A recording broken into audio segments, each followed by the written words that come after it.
भगवते वासुदेवाय। ओ परम परमात्मा भगवान श्री राम श्री कृष्ण की सीम अनुकंपा और माँ जगदम्बा की प्रेरणा और उनके आशीर्वाद से और अमित जी के विशेष अनुग्रह से, डॉक्टर अमित का विशेष अनुग्रह, उसके कारण ही हम लोग माता के महिमा अमृत को श्रवण करने के लिए उत्सुक होकर यहाँ पर उपस्थित हुए हैं। और इस भक्तिमय समय, वातावरण, ये नवरात्रि का जो समय है, इसका सही मायने में आनंद लेने के लिए हम सारे लोग यहाँ पर उपस्थित हुए हैं। तो जैसा कि मुझे आदेश हुआ डॉक्टर अमित के द्वारा कि कुछ जो है वो हम लोग चर्चा करें माँ के संबंध में, उनको जानने का प्रयास करें।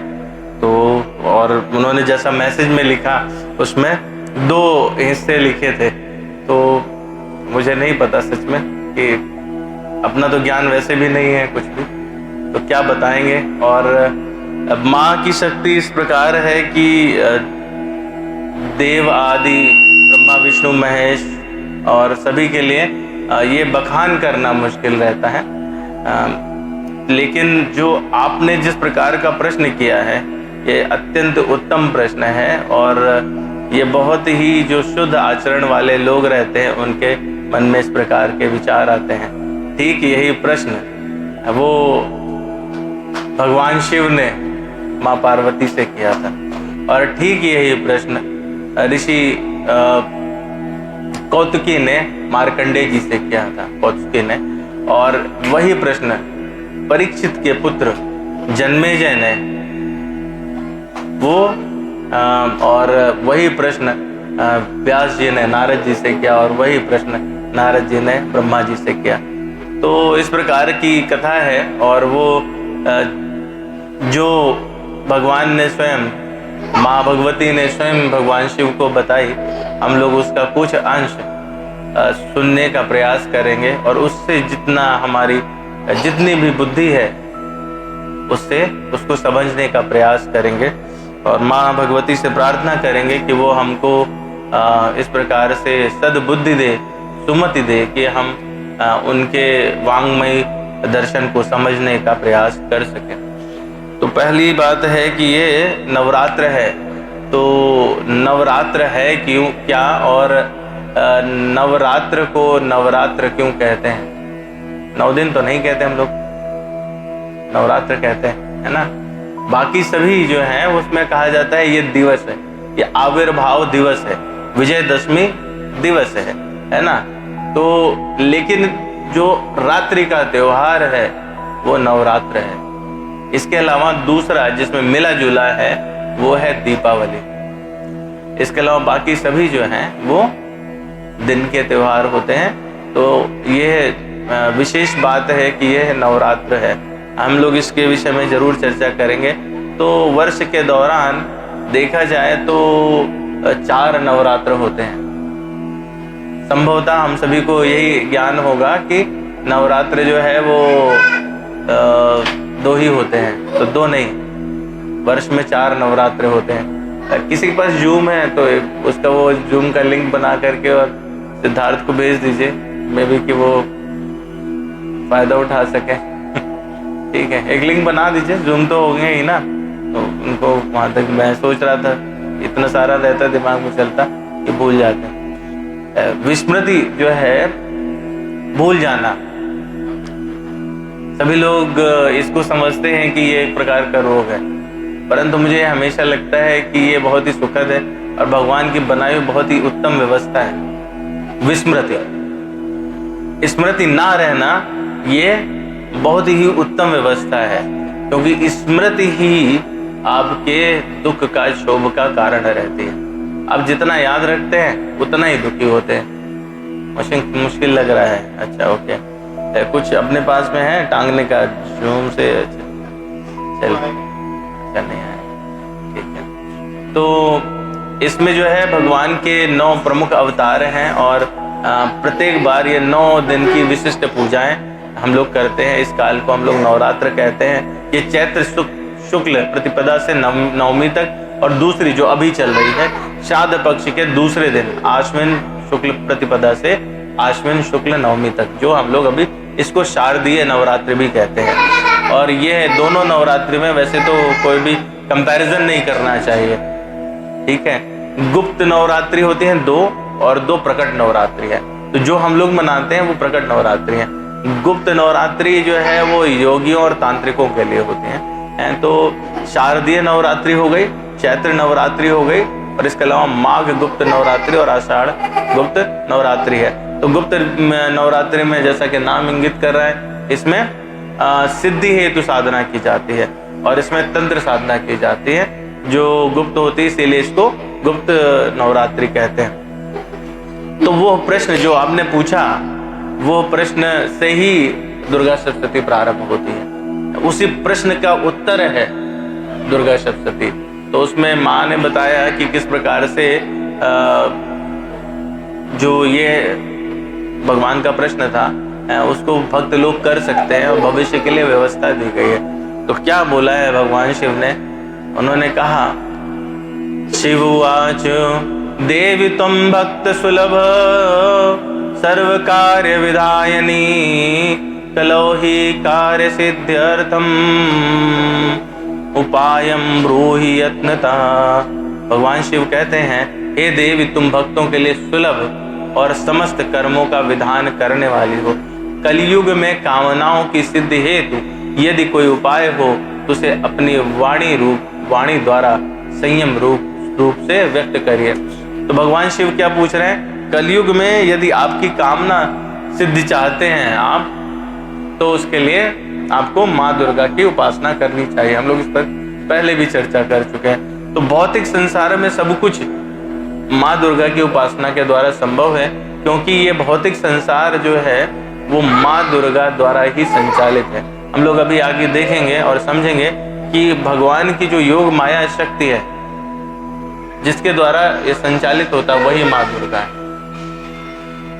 तो देवी क्या कहती हैं? देवी वाच शृणु देवी प्रवक्ष्यामि कलौ सर्वेष्ट साधनम मया तवैव स्नेहाप्यम्बा स्तुति प्रकाशयेत्।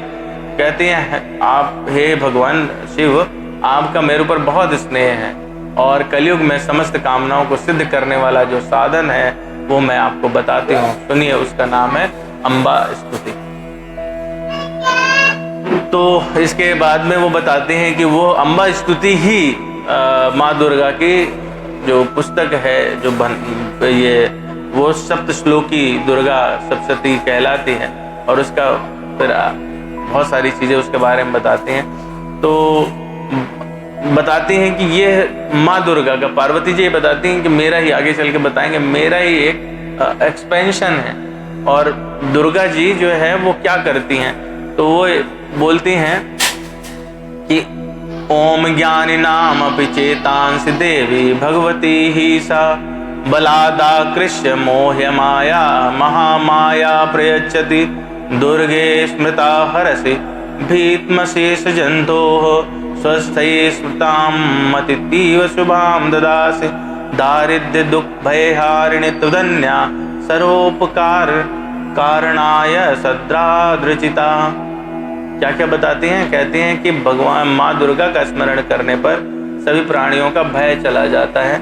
स्वस्थ पुरुषों द्वारा चिंतन करने पर उन्हें परम कल्याणमयी बुद्धि प्रदान होती है। किसके द्वारा? स्वस्थ पुरुषों के चिंतन। तो मतलब यहाँ पे वर्गीकरण हो गया कि कुछ लोग दूसरी भावना लेकर, अस्वस्थ भावना लेकर के भी माँ दुर्गा की उपासना करते हैं। वही अस्वस्थ भावना ही तामसी प्रवृत्ति है या फिर वो गुप्त नौ दुर्गा में सिद्ध की जाती है। तो यहाँ पे जो वर्णन है वो सारा का सारा स्वस्थ पुरुषों के चिंतन वाला वर्णन है, तामसी वर्णन यहाँ नहीं है ना। हाँ, वो दुर्गा सप्तशती में नहीं दिया, उसमें कुछ रहस्य हैं लेकिन उनको इतना उद्घाटित नहीं किया गया और आगे इसको बांध दिया गया है। ये मंत्र इतना ज़्यादा पावरफुल है कि जब ये देवी महात्म्य में पूरा कथा है, देवी भागवत पुराण एक पुराण है जिसमें 18,000 श्लोक है। तो वो उसमें जब देखा गया कि मंत्र शक्ति इतनी ज़्यादा है तो इनको किसी न किसी तरह से कंट्रोल करना होगा, तो ये शापित कर दिए गए, इनको बांध दिया गया। भगवान शिव ने इनको बांध दिया कि जब इनको कोई खोलेगा और उस खोलने में एक मंतव्य क्या रहेगा, उस मंतव्य के अनुसार ही ये शाप टूटेगा और तभी ये सिद्ध होंगे, वरना ये सिद्ध नहीं होंगे। कोई इनको पढ़ने के लिए पढ़ सकता है परंतु लाभ नहीं होगा, है ना। तो शापोद्धार करना पड़ता है पहले, उसके बाद ही ये होता है। तो हम लोग इस तरह से देखें कि माँ दुर्गा बता रही हैं कि जो लोग स्वस्थ बुद्धि से मेरा ध्यान करते हैं तो उसमें क्या मिलता है। सर्व मंगल मांगल्ये शिवे सर्वार्थ साधिके शरण्ये त्र्यंबके गौरी नारायणी नमोस्तुते शरणागत दीनार्थ परित्राण परायणे सर्वस्यार्ति हरे देवी नारायणी नमोस्तुते सर्वस्वरूपे सर्वश्रेष्ठ सर्वे शक्ति समन्विते भयेभ्यस्त्राहि नो देवी दुर्गे देवी नमोस्तुते रोगान शेषान पांसि तुष्टा रुष्टा तु कामान सकलान भीष्टान त्वमाश्रितानां न विपन्नराणां त्वमाश्रिता ह्याशयातां प्रयान्ति सर्वा बाधा प्रशमने त्रैलोक्यस्य अखिलेश्वरी एवमेव तो कार्यस्मै द्वैर्विनाशनम। जिसमें उन्होंने पूरा बताया कि वो सारे पुरुषार्थों को देने वाले हैं। सर्व मंगल मांगल्ये शिवे सर्वार्थ साधिके, सभी प्रकार के अर्थ आपके सिद्ध हो जाते हैं। कौन किसके होते हैं? जो गौरी की शरण लेता है ना। इसी तरह से वो कहते हैं शरणागत दीनार्थ, आर्त लोग जो शरणागत हो गए हैं तो परित्राण परायण है, उनका पीड़ा दूर करने वाले, उनका हरण करने वाले हैं। और इस सारी शक्तियों से दिव्य रूप से भरी हुई हैं। और जब ये प्रसन्न हो तो समस्त प्रकार के रोग नष्ट हो जाते हैं। कुपित होती हैं तो मनोवांछित सभी कामनाओं का नाश भी कर देती हैं। तो इसलिए माँ दुर्गा से पंगे नहीं लेने चाहिए, ठीक है। बिल्कुल होता है ऐसा कि यदि आप पाठ में या आपके मन में कोई ऐसी भावना है तो माँ है, लेकिन माँ तो पता है ना कि अगर रुष्ट हो जाए तो प्रताड़ित भी करती हैं, ठीक है। बच्चों को सीधा करने के लिए डंडे भी चला देती हैं, तो बिल्कुल वैसा प्रभाव रहेगा। तो इस तरह से वो तीनों लोगों की समस्त बाधाओं को शांत करने वाली और सभी शत्रुओं का नाश करने वाली हैं, ऐसा बताते हैं पार्वती जी। तो जो दुर्गा सप्तशती है, ये पुस्तक है, उसमें या माँ दुर्गा का जो चरित्र बताया गया है वो 3 पार्ट में है। प्रथम चरित्र है, मध्यम चरित्र है और उत्तर चरित्र है। इसमें टोटल 13 अध्याय या 13 चैप्टर हैं। प्रथम चरित्र जो है वो पहला चैप्टर या प्रथम अध्याय, और दूसरा तीसरा चौथा मध्यम है, और उसके बाद में उत्तम चरित्र है। तो वो पहला जो है वो महाकाली को परिलक्षित करता है। मध्यम चरित्र दूसरा तीसरा चौथा जो है वो महालक्ष्मी को परिलक्षित करता है, जिसमें कात्यायनी है।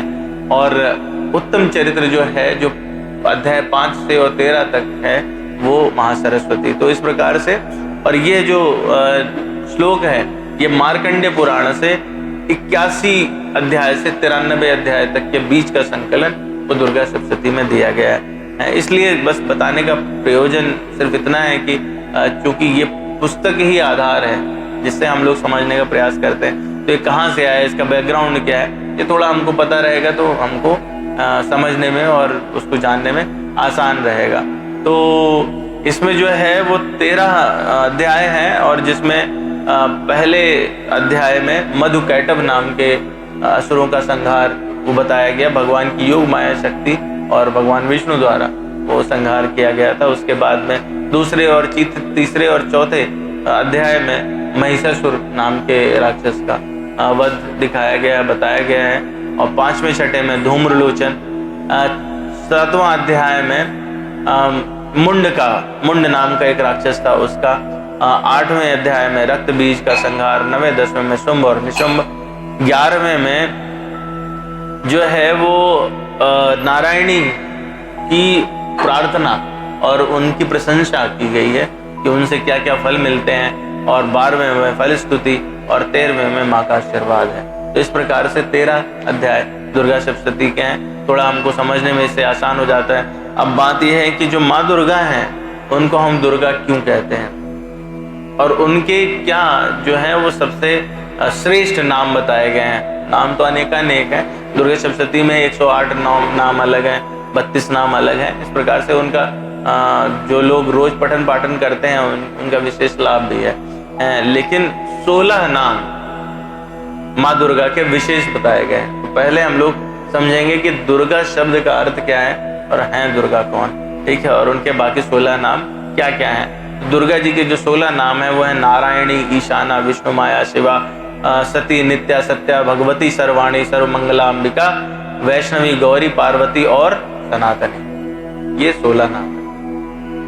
तो दुर्गा शब्द को अगर हम लोग पद विच्छेद करें तो दुर्ग और धन आ, तो हम लोग पहले भी चर्चा कर चुके हैं। दुर्ग का अर्थ होता है महल, वो जो पूरी तरह से सुरक्षित महल हो चारों तरफ से, जिसको भेदा ना जा सके, अभेद्य महल, है ना। और आ शब्द है, उसका अर्थ होता है हंता, उसको काटने वाला या उसका रक्षक। तो इस महल, इस भूमंडल की, इस भौतिक संसार की रक्षा करने वाली जो देवी हैं वो हैं माँ दुर्गा, ठीक है। तो दुर्गा जो शब्द है उनका एक अर्थ ये हुआ। दूसरा जो दुर्ग शब्द है उसको हम दैत्य, महाविघ्न, भवबंधन, कर्म, शोक, दुख, नरक, यमदंड, जम और महान भय और भयानक रोग, इनके संदर्भ में भी लेते हैं। तो इनका जो नाश करने वाले हैं उनका नाम है दुर्गा। तो हम लोग ये समझ गए कि इसीलिए इनको जो ये सभी, मतलब इस संसार की रक्षा करना, उसका भरण पोषण करना, और इसमें कौन सा कार्य, कौन से कामना आपकी है उसको कैसे पूर्ण करना, ये सारा कार्य जो है वो भगवान की योग माया शक्ति, यानी भगवान की जो ये दुर्गा नाम की शक्ति है वो उनका कार्य है। तो कभी कभी इसमें प्रश्न भी उठता है, लोग पूछते हैं कि माता सीता या राधा, वो और दुर्गा में क्या अंतर है। तो भगवान की शक्ति है, भगवान अगर शक्तिमान है तो उनकी जो नियत शक्ति है वो यही है, परंतु क्या रहता है कि स्वरूप अलग रहता है, अलग कार्य के लिए अलग स्वरूप रहता है। जब आपको प्रेम चाहिए होता है, वात्सल्यमयी रूप चाहिए होता है, तो माँ का रूप अलग रहता है, और जब हम किसी कार्य को ठीक से नहीं करते तो माँ का रूप अलग रहता है।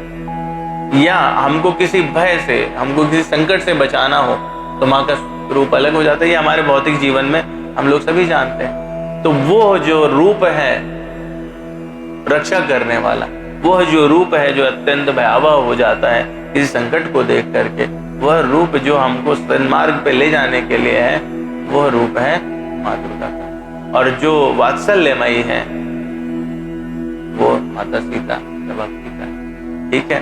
तो हम लोग थोड़ा कम बुद्धि वाले लोग होते हैं, तो हर चीज में प्लस माइनस और कंपैरिजन करना, ये सब करने लगते हैं। तो ये समय समय पर वही शक्तियां अलग अलग स्वरूप में प्रकट होती हैं। तो दुर्गा जी जो हैं यश, तेज, रूप, इन सभी में भगवान नारायण के समान है। भगवान की दिव्यता है ना, जिस चीज से भगवान जुड़ते हैं वो उतना ही दिव्य हो जाता है। तो ये सारा का सारा भगवान नारायण के समान है, इसलिए इनका दूसरा नाम नारायण ही हुआ। इसी प्रकार से ईशान शब्द जो है सभी सिद्धियों को देने का या सिद्धि प्राप्त करने को कहते हैं, और आ शब्द का मतलब होता है देना। तो जो सभी सिद्धियों को देने वाला हो तो उसको, इसलिए तीसरा नाम हुआ इनका ईशाना। इसी तरह से भगवान की माया है जिससे ये सृष्टि रची जाती है, और वो माया जो है चूंकि भगवान से जुड़ी हुई है, तो जब हम विष्णु से माया जोड़ देते हैं तो इनका एक नाम हो जाता है विष्णु माया, है ना। शिवा शब्द जो है, शिवा भी इनका एक नाम है जिसमें शिव और आ आता है। शिव जो है वो कल्याण के अर्थ में प्रयुक्त होता है, वो जो बहुत ही पवित्र हैं वो हैं शिव, वो जो कल्याणकारी हैं वो हैं शिव।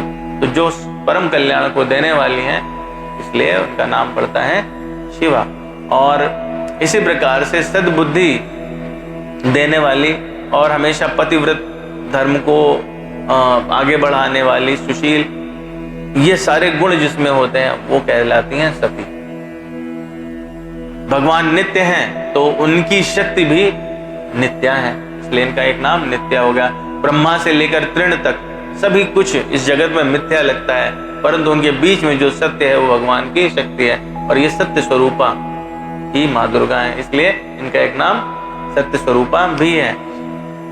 यह सत्या है, सिद्ध, ऐश्वर्य, इन शब्द को हम संस्कृत में कहते हैं भग, उनको धारण करने वाली और उनको देने वाली भगवती, इसलिए इनका एक नाम भगवती है।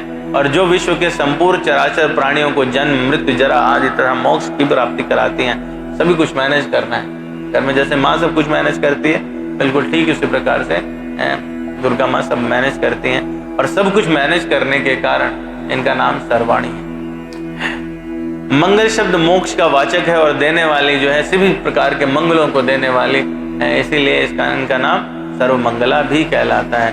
अम्बा, अम्ब शब्द का अर्थ होता है माँ, तो वो जो माँ स्वरूप में है, सबके द्वारा पूजित और वंदित हैं, तो इसलिए इनका एक नाम अम्बा या अंबिका कहलाता है। देवी श्री विष्णु की भक्ता, विष्णु रूपा, विष्णु की शक्ति हैं, इसलिए इनका एक नाम वैष्णवी भी है।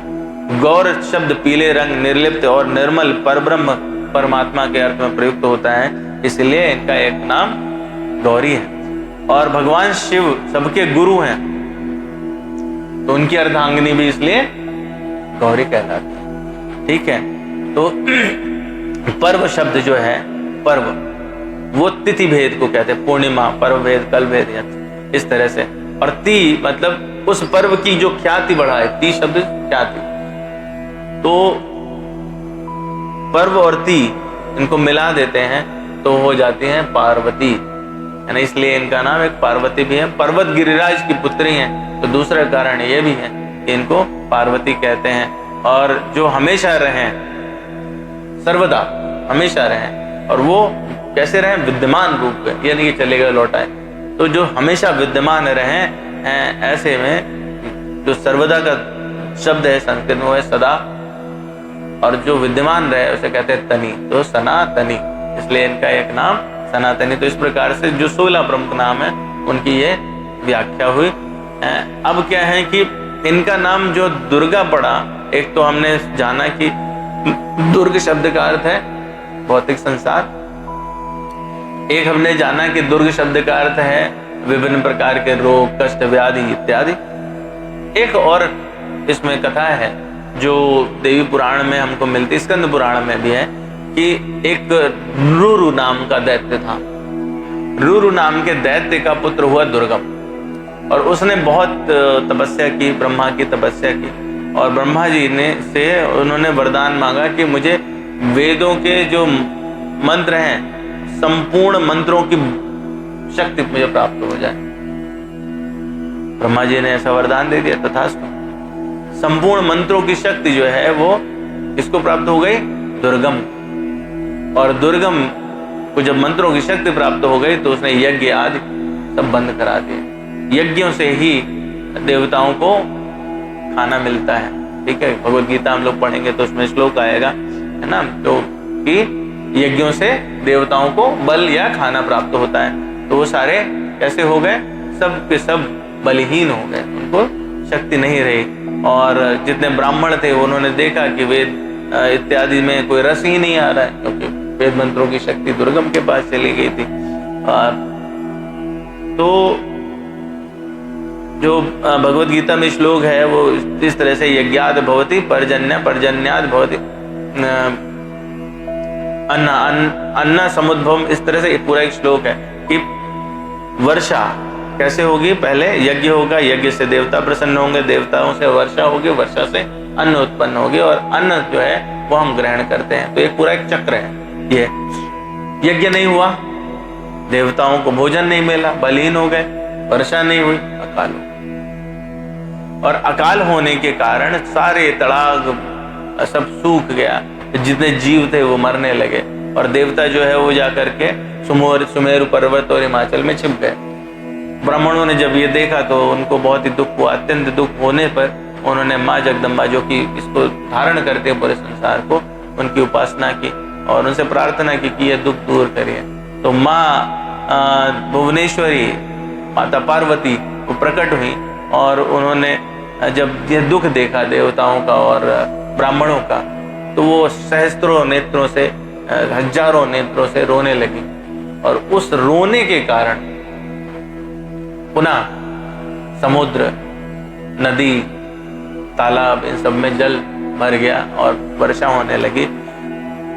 तो देवताओं ने उनकी स्तुति प्रारंभ की और उनको कहा कि आपने पूरा सब धन धान्य से परिपूर्ण कर दिया है, सब जगह जल की आवश्यकता थी, वो होने लगी। सहस्त्रों नेत्रों से आपने इसमें, आपके रुदन के कारण जल भर गया, तो शताक्षी, आपका नाम शताक्षी कहलाएगा। तो एक नाम शताक्षी हुआ। देखा उन्होंने कि सारे जो देवता थे वो भूखे थे, निर्बल हो गए थे। तो माँ जो प्रकट हुई तो पर्वत की पुत्री हैं, तो इनके पास में साग सब्जी, जड़ी, यही सब था, कंदमूल इत्यादि था। तो उन्होंने देवताओं को वो आहार स्वरूप में दिया, इसीलिए इनका नाम पड़ा शाकंभरी। तो देवताओं ने जब पेट भर गया तो हमारी बुद्धि चलने लगती है, तो फिर देवताओं ने बताया कि ऐसा कष्ट है और माँ आप हमारा कल्याण करो। तो उसके पश्चात माँ जगदम्बा ने जो दुर्गम था उसको ललकारा, युद्ध करने के लिए उद्यत हुई, उसको ललकारा। और ललकार देने के बाद में वो भी गुस्से से तमतमाता हुआ अपने दुर्ग से बाहर आया और उसने देखा कि माँ के पास में धनुष, बाण, अनेक शस्त्र हैं और वो सैकड़ों बाण चलाने के लिए उद्यत है। लेकिन माता को इतना अधिक क्रोध आ रहा था कि उन्होंने उसी समय अपने शरीर में उग्रता प्रकट की और उस उग्रता के कारण अनेक सेना खड़ी हो गई, जिसमें बहुत ही अच्छा श्लोक ये देवी पुराण में है। कालिका तारणी बाला त्रिपुरा भैरवी रमा बगला चैव मातंगी तथा त्रिपुर सुंदरी कामाक्षी तुलजा देवी जम्बिनी मोहिनी तथा छिन्नमस्ता गुह्य काली दशास्त्र बहुका द्वात्रिंशच्च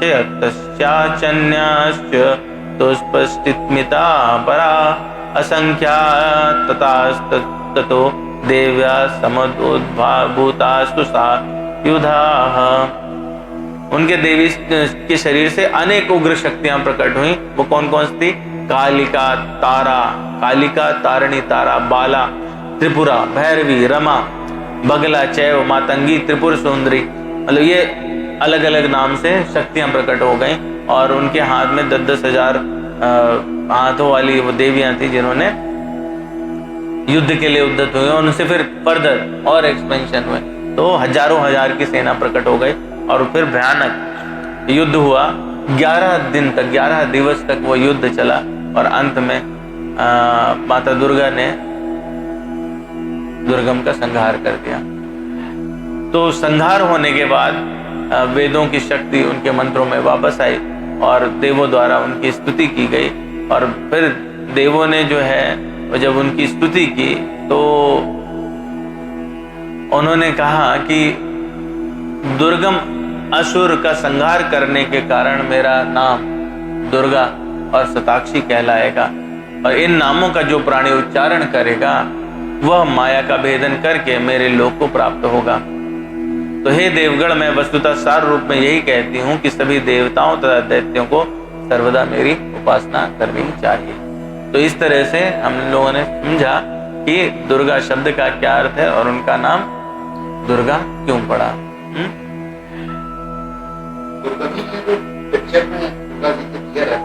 जी,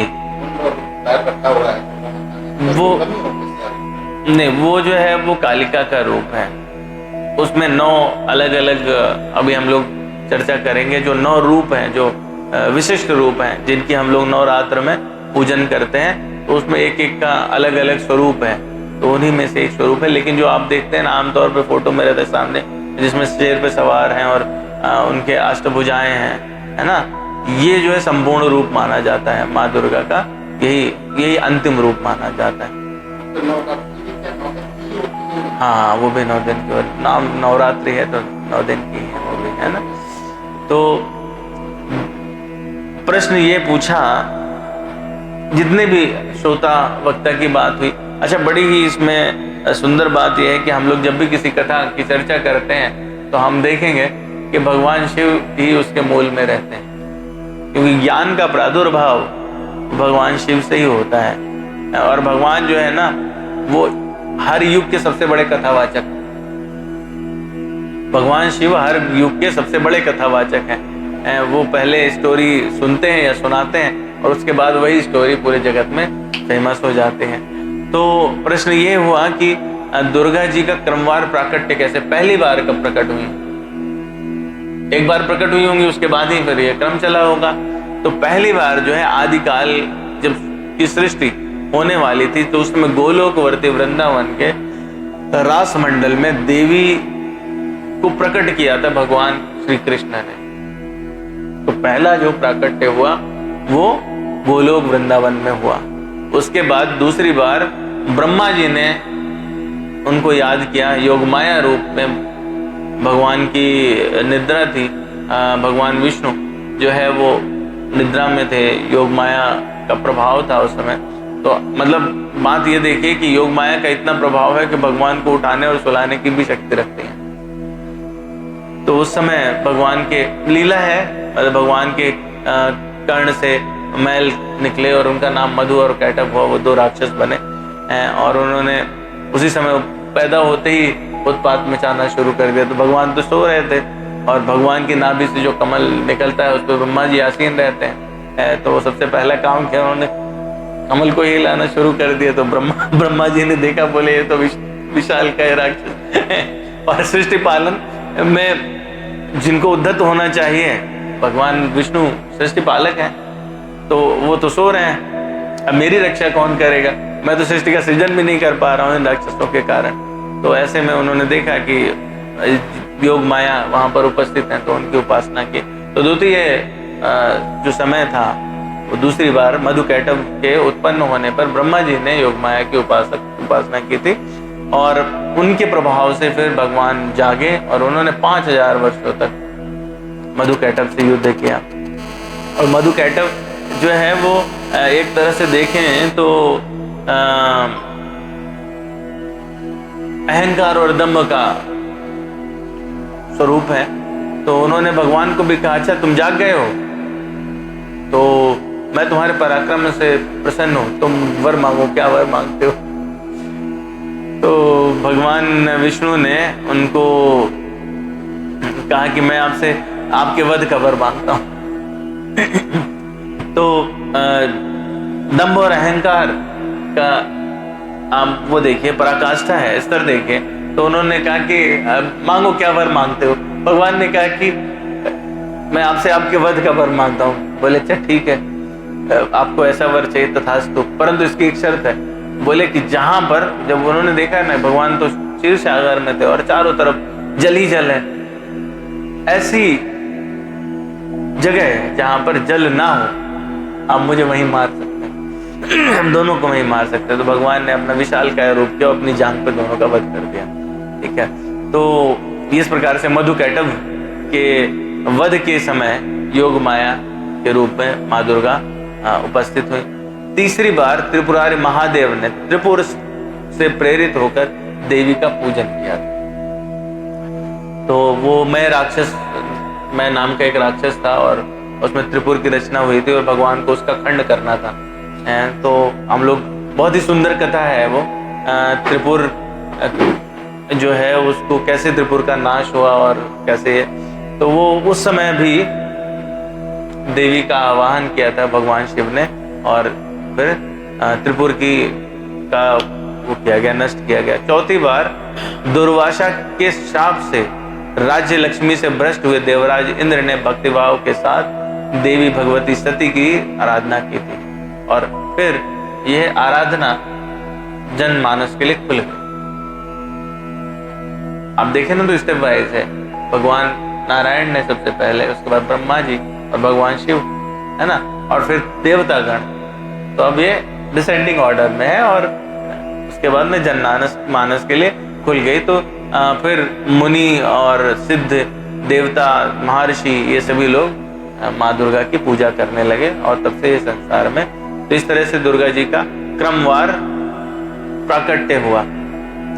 जो कथा है वो इस प्रकार से है कि महिषासुर के उससे समस्या महिषासुर के कारण जितनी उत्पन्न हो रही थी, महिषासुर ने जितना उत्पात मचा रखा था, उससे सारे देवताओं को त्रास हो गया था और इंद्र का राज छिन गया। सब लोग इधर उधर भागे भागे फिर रहे थे। तो उन्होंने भगवान शिव और भगवान विष्णु से प्रार्थना की थी। तो त्रिदेव और सारे देवता उनके तेज से सबने अपना अपना तेज समाहित किया। तो वो तेज जब इकट्ठा हुआ तो वो तेज ही माँ दुर्गा। तो इस पूरी कथा को जो है वो मार्कंडेय पुराण में और फिर दुर्गा सप्तशती में इसी प्रकार से बताया गया। और इस कथा को सुनने वाले जो लोग हैं वो मेधस नाम के एक ऋषि थे। उनके आश्रम में एक वैश्य जिसको उसके घर वालों ने निकाल दिया था, और एक सुरत नाम के राजा थे जिनको उस समय ध्रुव के पौत्र नंदी, जिन्होंने अपनी अक्षौहिणी सेना लेकर के और राज्य से निष्कासित कर दिया था, युद्ध किया, में नंदी ने उनको हरा दिया और सुरत जो है वो दुखी भाव से चल पड़े। तो वैश्य और जो राजा सुरत थे वो नदी के किनारे एक आश्रम के पास, जो मेधस ऋषि का आश्रम था, वहां पर दोनों इकट्ठा हुए। और जब दो आर्त या दुखी लोग होते हैं तो आपस में दुख शेयर करते हैं, है ना, कि भैया तुम्हें क्या दुख है? बोले मुझे तो मेरे बच्चे ने डंडा मारा। बोले हम तो पत्नी के सताए हुए हैं, ठीक है, और आपका क्या है? तो बोले साहब देखो हमारा तो राज्य पाट सब छीन लिया खाने को, इत्यादि इत्यादि। तो इस प्रकार से दूसरा जो है, इस प्रकार का समायोजन हमेशा होता है जो लोग व्यसन युक्त होते हैं। व्यसनियों में भी बिल्कुल एकदम जैसे बोले अच्छा लेना है क्या थोड़ी सी जैसे ही आपने नाम ले तो 8-10 लोग जो लेने वाले हैं। तीसरा रहता है कि बोले थोड़ा शेयर करोगे क्या? पड़ोस में ले रहे हैं तो उनका धूम्रपान एक तो दुख पॉइंट क्या है यहाँ पर? समागम किसका होता है? या तो भक्तों का होता है, क्योंकि भक्ति जो है वो एक नशा है, एक प्रकार का व्यसन है, उनको उसमें आनंद आता है, ठीक है। तो वो उस आनंद को आपस में बांटना चाहते हैं, तो शेयर करना चाहते हैं। तो वो इसलिए इसी तरह से कहते हैं ना, दुख बांटने से बढ़ता है। तो जो आर्त रहते हैं, दुखी लोग रहते हैं, वो अपने दुख की गाथा सुना करके थोड़ा शांत हो लेते हैं। व्यसनी लोग,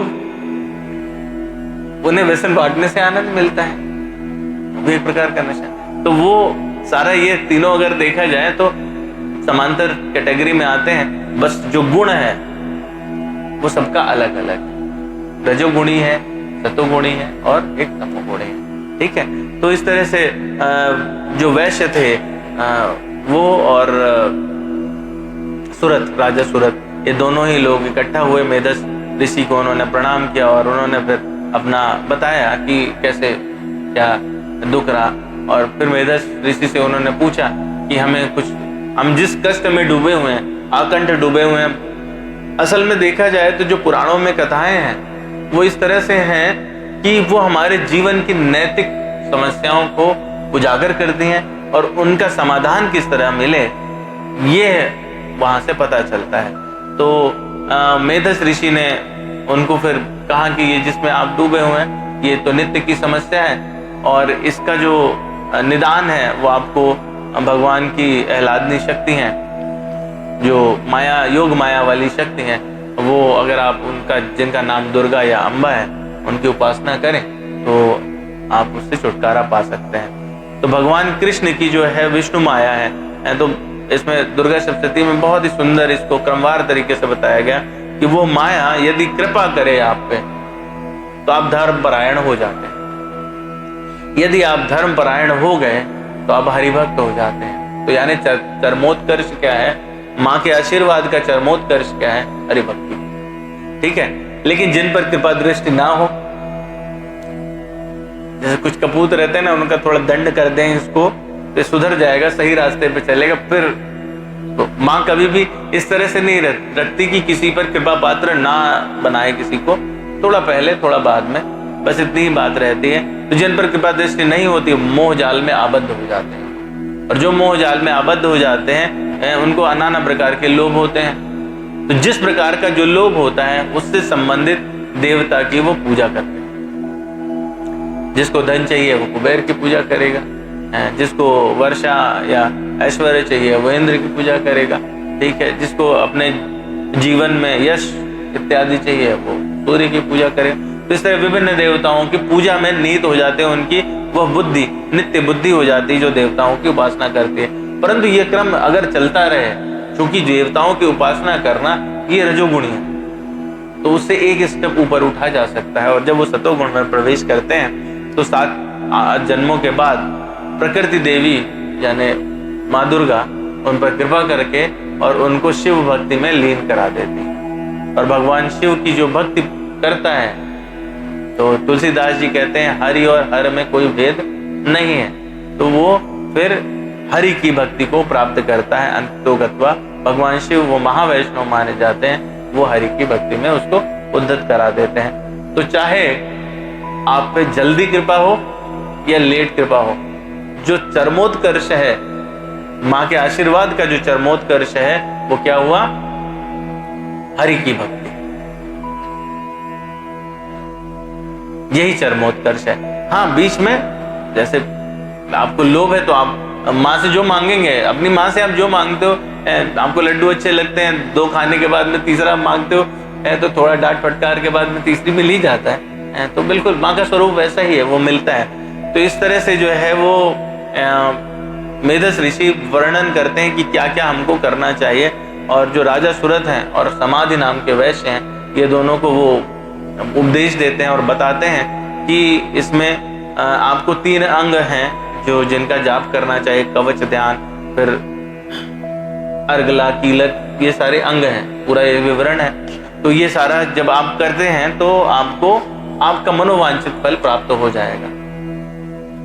तो जब ये दोनों पूजन करते हैं तो उसके बाद में जो वैश्य रहते हैं वो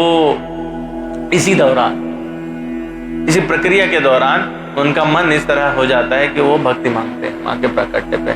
लेकिन राजा सुरथ उन्हें राज्य का लोभ रहता है, तो वो राज्य मांगते हैं और उस पर माँ उनको फटकारती भी है कि ये तो बहुत ही मूर्खतापूर्ण है कि हम मतलब मेरे सामने अवतरित होने के बाद भी कोई व्यक्ति खाली राज्य का लोभ करे, परंतु तुमने ये मांगा है तो तुमको सहर्ष मैं दे दूंगी। और परंतु मेरे प्राकट्य का प्रभाव ये होगा कि तुम अगले जन्म में वो सावर्ण मनवंतर है, जैसे कल्प युग इत्यादि होते हैं, तो कल्प में ही मनवंतर होते हैं। जैसे कि इसमें वैवस्वत मनवंतर चल रहा है, तो सावर्ण नाम का मनवंतर होगा जिसके राजा आप सावर्ण मनु नाम से जन्म लेंगे। तो राजा सुरथ जो है वो बाद में सावर्णिक मनु कहलाए और उन्हें भी फिर भक्ति प्राप्त हुई लेटर स्टेज में। और वैश्य ने उसी समय भक्ति मांगी तो माने उनको भक्ति दी, फिर वह हरि भक्ति में लीन हो गए। तो ये इतना सब हमारे जानने से हमको ये समझ में आता है कि माँ से आप जो भी मांगोगे आपको प्राप्त हो जाता है। और उनके नामों का क्या अर्थ है, क्या वो शक्ति हैं, ये मैंने प्रयास किया जितना ग्रंथों से मिला कि सूक्ष्म रूप में इसको एक समराइज संक्षेप में बता सकूं। अब है जो प्रश्न वो है कि पूजा कैसे करें। इसी चीज को, इसी विद्या को मार्कंडेय ऋषि ने बताया, कौत्सिक को यही मेधस मुनि ने बताया, वही ब्रह्मा ने नारद को बताया। तो वो इसमें वर्णित है और हम लोग उसको संक्षेप में एक दृष्टि में देख लेते हैं बस। तो सात्विकी जो पूजा है, मतलब पूजाएं 3 प्रकार की हो गई, सात्विकी, राजसी और तामसी। तो जो सात्विकी पूजा है वो वैष्णव लोग करते हैं और ये सबसे श्रेष्ठ मानी जाती है। वो पूजा जो जीव हत्या से रहित रहती है वो सात्विकी है। और कुछ लोग जो है जो बलिदान करते हैं परंतु कोई हत्या नहीं करते, बलि अलग अलग प्रकार की होती, तो वो राजसी पूजा कहलाती है। और तीसरी प्रकार की जो किरात लोग करते हैं, जो तामसी पूजा है, जो भूत प्रेतों की आराधना करते हैं, वो भी माँ का ही एक एक्सपेंशन है, अलग अलग क्षेत्र है। तो वो भी मतलब जो मांगेगा, सिद्धिदात्री है, वो जो भी मांगेगा मिलता है, तो वो तामसी पूजा कहलाती है। और वो लेकिन अंत में नरक में जाते हैं। तो हमको प्रयास करना चाहिए कि हमारी जो आराधना है, हमारा जो मंतव्य है वो सात्विक रहे, ठीक है। तो इसमें पहला क्या रहता है कि हमको मूर्ति का आवाहन करना चाहिए, कलश का स्थापन करना चाहिए, कलश में जल भरना चाहिए, फिर 6 देव रहते हैं जो रक्षा करते हैं, सभी कार्यों में सहायक होते हैं, अग्नि, सूर्य, चंद्रमा, विष्णु और शिव। तो ये 6 देवताओं की हमको पूजन करके और कलश में जल भर देना चाहिए, और फिर उसके बाद में जल से समस्त नैवेद्यों को धोना, साफ करना, परीक्षण करना चाहिए, और उनको फिर षोडश उपचार कहलाते हैं। आसन, वसन, पाद्य, स्नानीय, अनुलेपन, मधुरपक, गंध, अर्ध, पुष्प, अभीष्ट, नैवेद्य, आचमनीय, तांबूल, रत्नमय भूषण, धूप, दीप और शैया। तो आप जितने कर सकते हैं उतने आपको करके और अपना पूजन प्रारंभ करना चाहिए। इसमें माँ को जो है बीच में बिठाना चाहिए। तो इसमें 9 तरह की शक्ति होती है, जिसमें बीच में दुर्गा बैठती हैं और 8 किनारे होते हैं। तो 8 जो बाहर पेरीफेरी में है वो है ब्रह्मणी, वैष्णवी, रौद्री, माहेश्वरी, नारसिंही, वराही और इंद्राणी तथा कार्तिकी, और 9वीं जो है वो सर्व मंगला माँ दुर्गा स्वयं। तो ये बीच में इनको बिठाना चाहिए। भक्ति पूर्वक आपको शिव देवताओं की पूजा करनी चाहिए हैं। और हम हमेशा कहते हैं कि यथासंभव एक श्रेष्ठ ब्राह्मण को बुलाना चाहिए और उसको दान आदि करना चाहिए, दंडवत प्रणाम करना चाहिए, दक्षिणा देनी चाहिए। ठीक है, ऐसा पुस्तक में लिखा हुआ है। ठीक है, तो विद्वान पुरुष जो है वो देवी को नमस्कार करें, भक्ति पूर्वक कवच, अर्गला और कीलक और 6 अंग कहलाते हैं, 3 प्रधानिक रहस्य हैं इसमें दिए हुए, वो उनको पढ़ना चाहिए। तो कवच क्या है, इसमें जो अंग हैं उनके संबंध में हम लोगों ने चैप्टर्स के संबंध में संक्षेप में जान लिया कि किस चैप्टर में क्या है ना। अब ये जो 6 अंग है इनमें कवच जो है वो पहला रहता है। तो कवच का अर्थ तो हम सभी लोग जानते हैं, यानी प्रोटेक्शन वाली शील्ड। तो जो इसमें दिया हुआ है वो आपके शरीर के अंग प्रत्यंग, मतलब प्रत्येक अंग, उन्होंने कोई हिस्सा छोड़ा नहीं है और उनके सबके लिए मंत्रों की रचना की गई। वो सारे के सारे मंत्र द्वारा सुरक्षित किए जाते हैं। और इस कवच का प्रयोग कब हुआ? भगवान कृष्ण ने स्वयं ब्रह्मा जी को इस कवच का उपदेश दिया था, और फिर ब्रह्मा जी जो हैं उन्होंने गंगा जी के तट पर धर्म को इस कवच को बताया था, और वो धर्म पुष्कर तीर्थ में वही जो कवच है वो मार्कंडेय ऋषि को बताया गया। इसी कवच को धारण करके भगवान शिव ने त्रिपुरा को नष्ट किया था।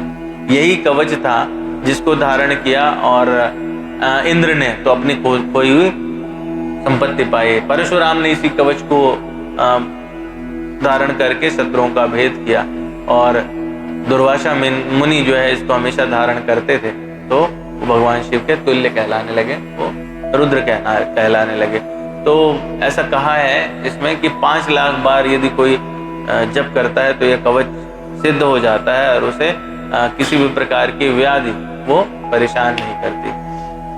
अब है इसके बाद अगला स्टेप कि ये तो पूजन वाला हो गया। इसमें फिर है बीज मंत्र। बीज का अर्थ होता है कि वो जिसको आप बो दें और उससे पेड़ वृक्ष बन जाए, है ना। तो इसमें जो दिए हुए मंत्र हैं वो सारे बीज मंत्र हैं।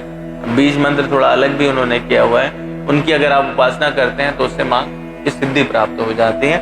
और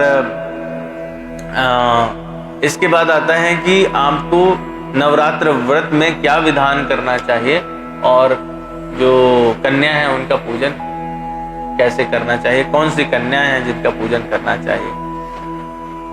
तो जो देवी पुराण है उसमें यह कथा है, जन्मेजय ऋषि और व्यास जी के बीच में संवाद हो रहा है। व्यास जी जन्मेजय जी को बता रहे हैं। जन्मेजय जी हम लोगों ने चर्चा की वो राजा परीक्षित के पुत्र हैं। जब राजा परीक्षित की मृत्यु हो गई तो उनको संतुष्टि नहीं मिली, तक्षक ने काट लिया, है ना।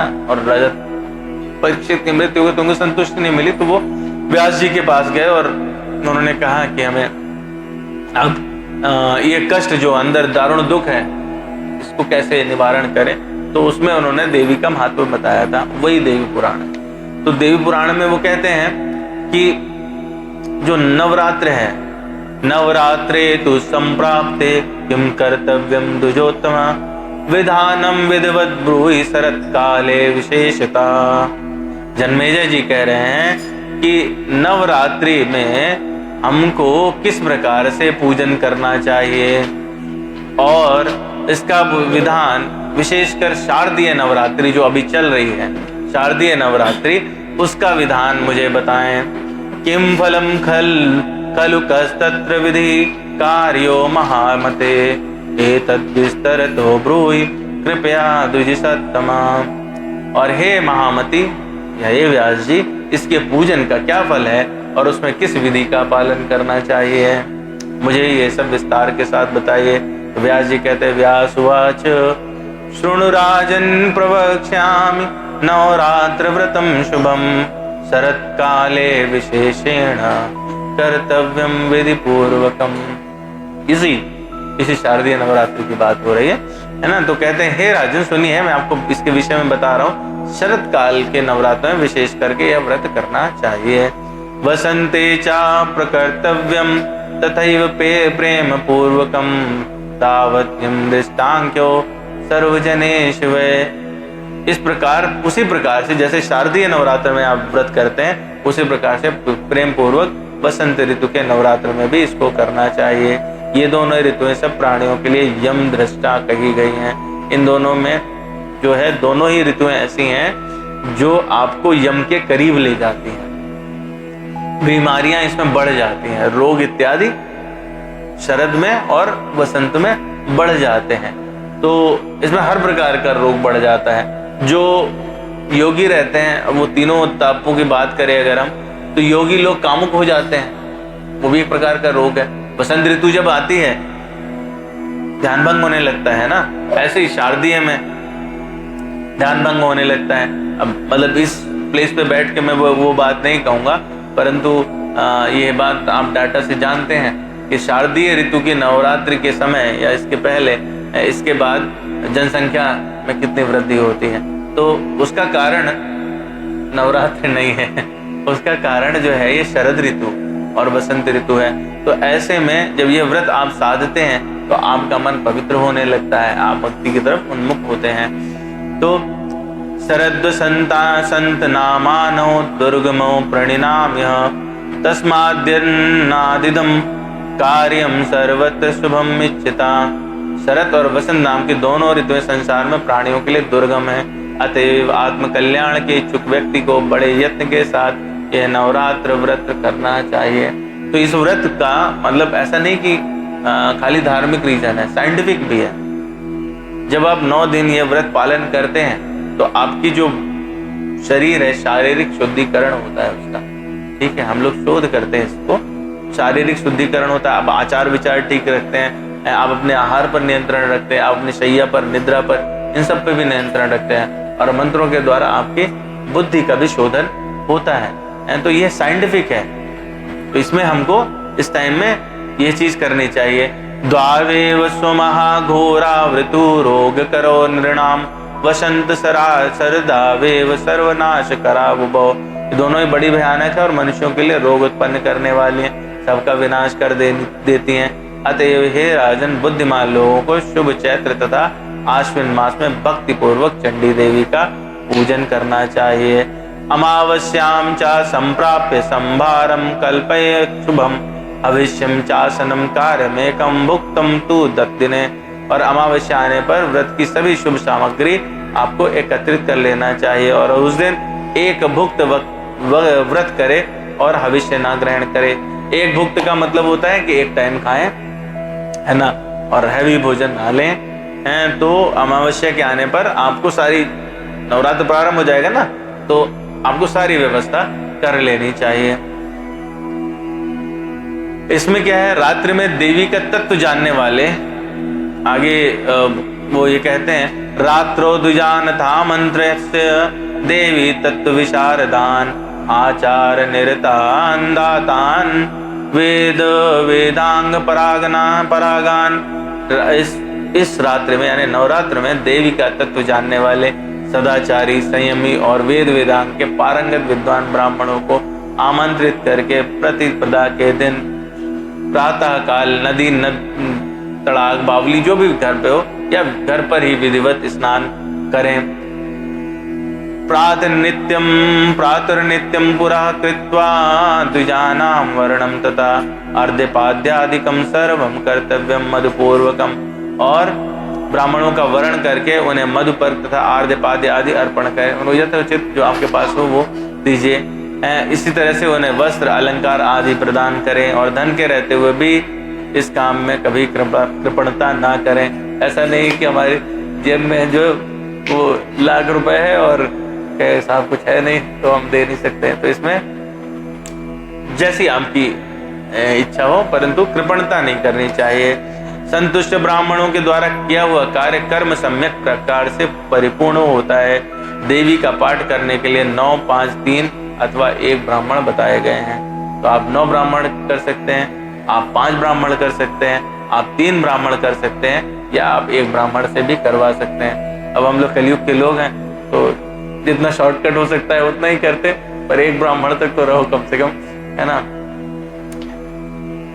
इसमें जो है वो बताते हैं कि पास में सारी जितनी पूजा की सामग्री होती है उसको रख लेना चाहिए। और तिथौ हस्तान वितायाम चा नंदायाम पूजनम वरम प्रथमे दिवसे राजन विद्वत कामदम नृणाम। तो पहले दिन जो प्रतिपदा है उस दिन को श्रेष्ठ मानते हैं और उस दिन विधिवत किया हुआ पूजन मनुष्यों का मनोरथ पूर्ण करने वाला होता है।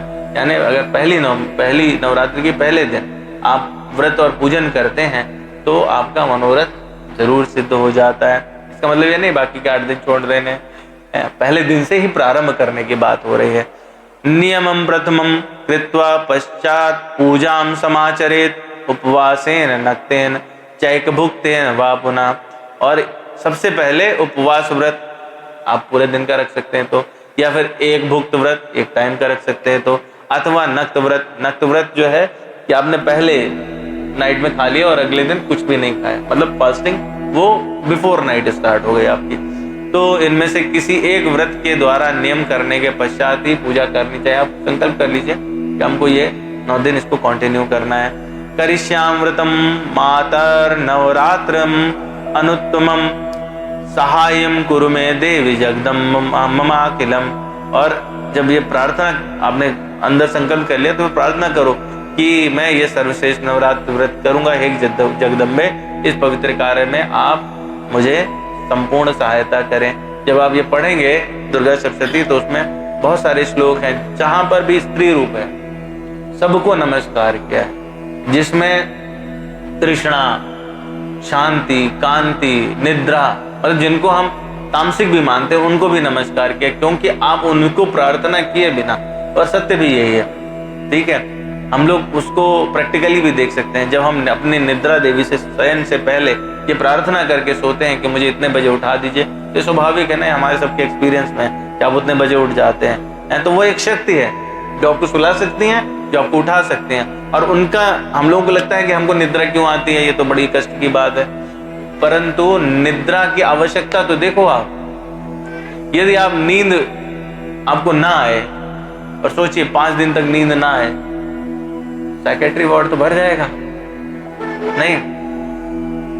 दोबारा से अंदर चेतना का संचार हो, हम वापस भगवतमयी हो जाएं।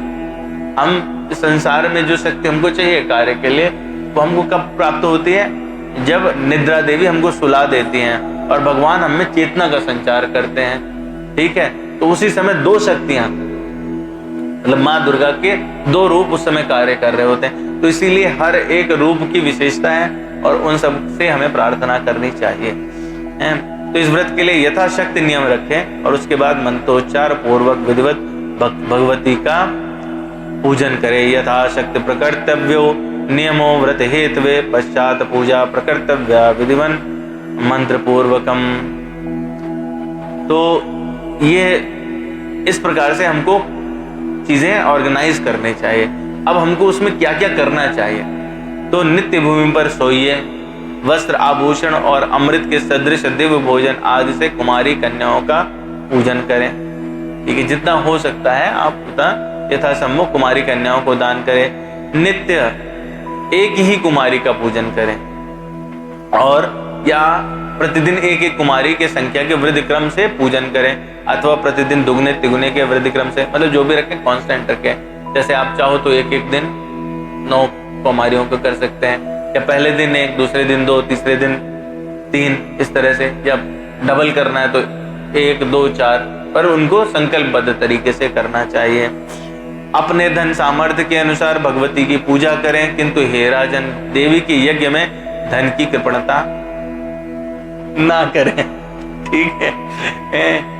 तो विभावस्य अनुसारेण कर्तव्यम पूजनम किल वित्त शाठ्यम ना कर्तव्यम राजन शक्ति मखेन सदा। मैंने श्लोक इसलिए पढ़ दिया कि हमारे सामने बैठे हुए लोगों को ना लगे कि ब्राह्मण देव तो सिर्फ अपने लिए बात कर रहे हैं। श्लोक लिखा हुआ है वही पढ़ रहे हैं। ठीक है। तो अपने धन सामर्थ्य के अनुसार भगवती की पूजा करें, परंतु धन की कृपणता ना करें। उन्हीं से मिलता है, सत्य यही है, उन्हीं से मिलता। मतलब इसमें भगवती ये नहीं कह रही है कि आप पागल हो जाइए और घर से जितना सोना चांदी ले जाके गेट पे फेंक दीजिए, लेकिन मतलब हमको एक परफेक्ट रेशियो बना के रखना चाहिए कि हमको ये दान आदि में लगाना है, ये हमको, इससे हमको भगवत कृपा प्राप्त हो रही, और सब उन्हीं का दिया हो। तो इतना तो हम कर ही सकते हैं कि जो हमारे पास है वो हे माता आपका ही है, आप इसको जहां भी चाहें वहां नियत करवाएं।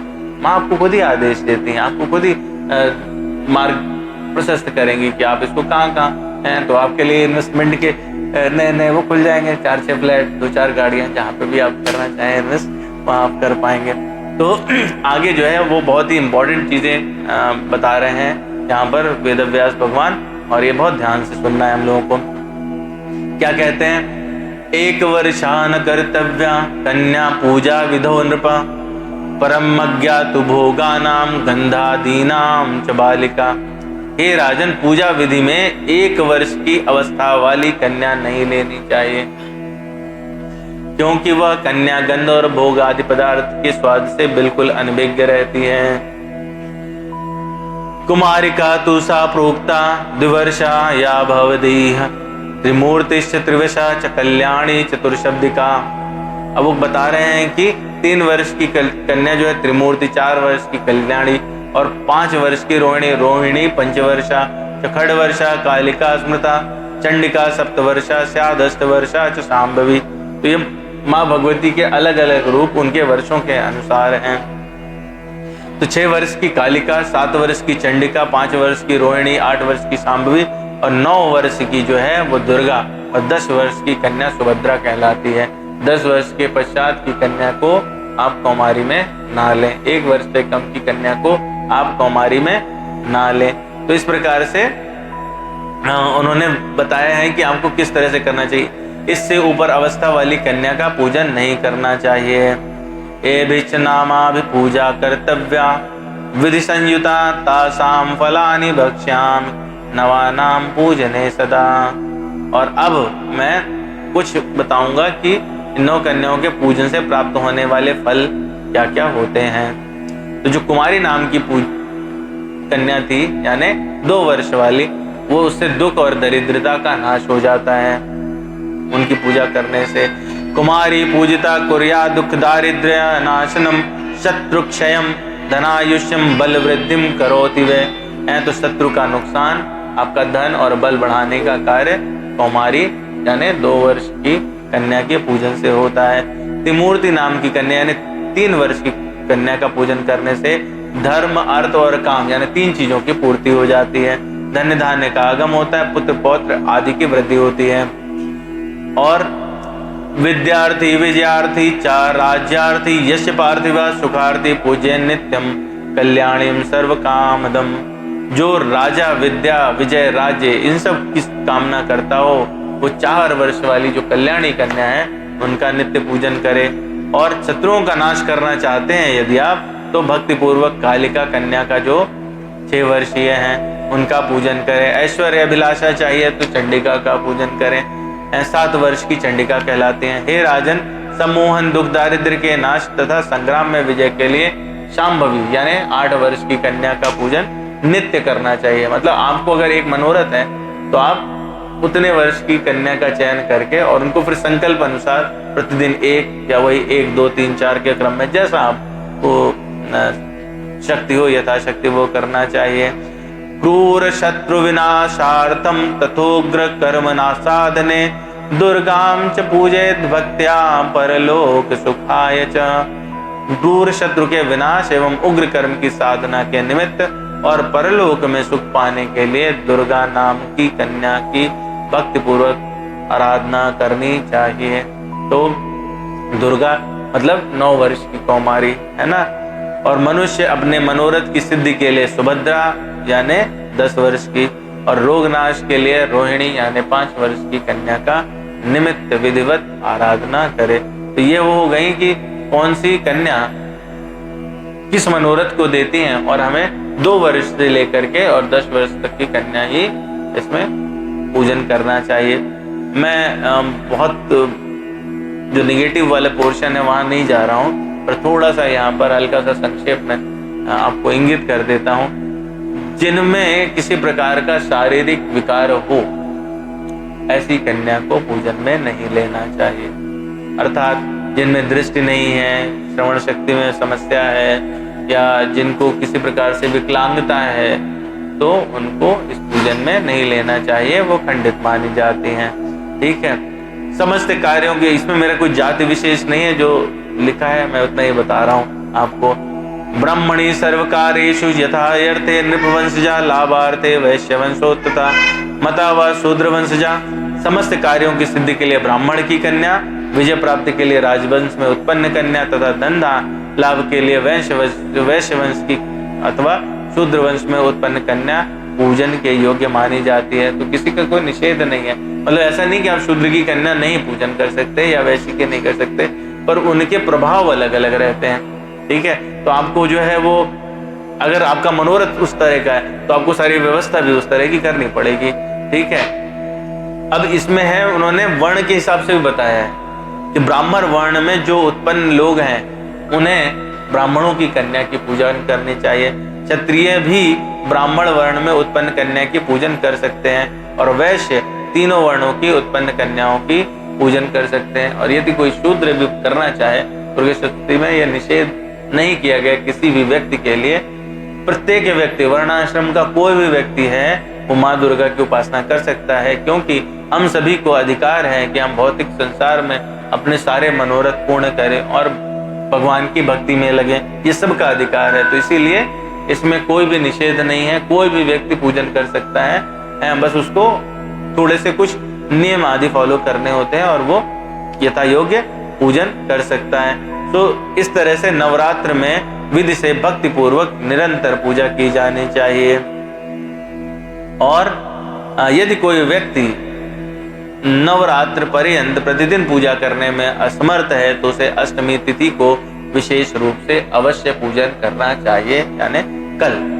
अशक्तो नियतम पूजाम कर्तुम येन नवरात्र के अष्टम्याम चा विशेषेण कर्तव्यम पूजनम सदा, यानी अष्टमी को पूजन जरूर करना चाहिए।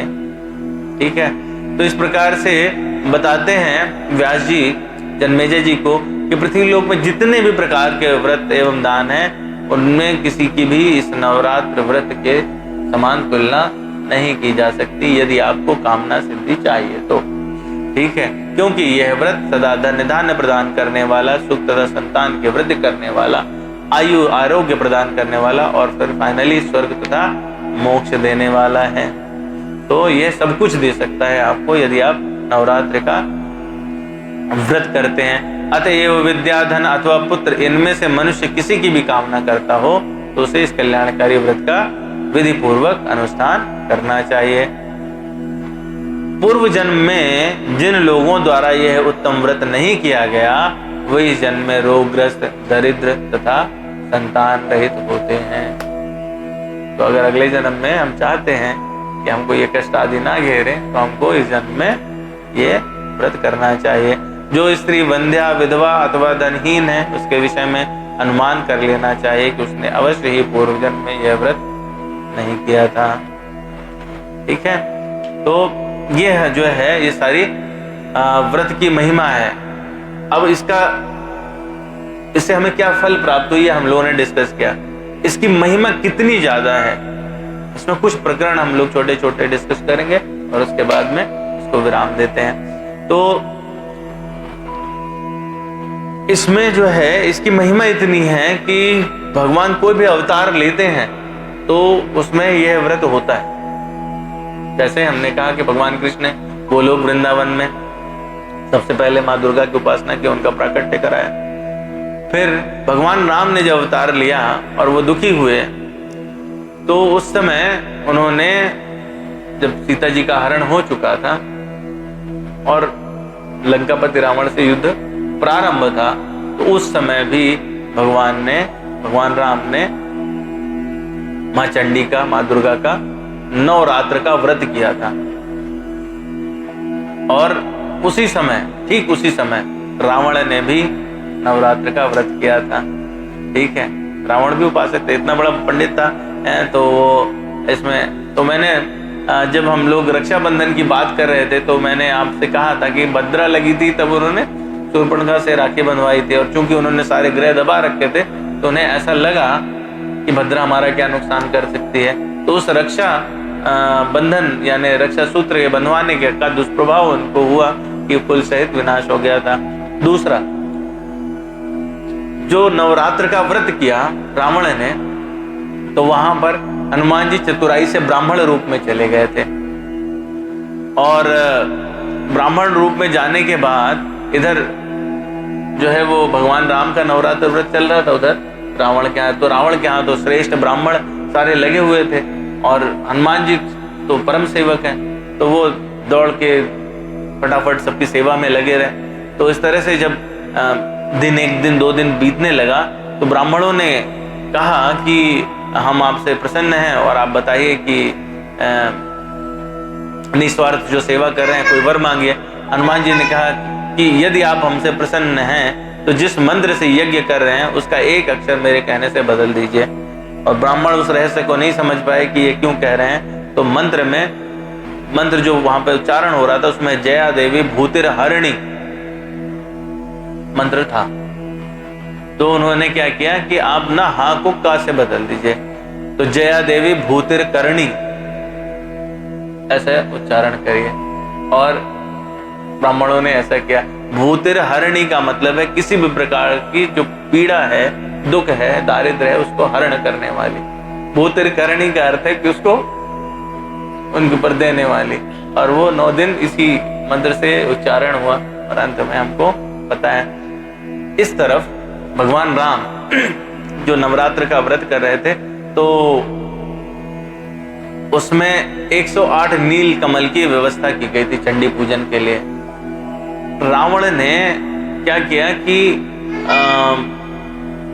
जो नील कमल था एक, तो उसमें से गायब करवा दिया, तो 107 रह गए।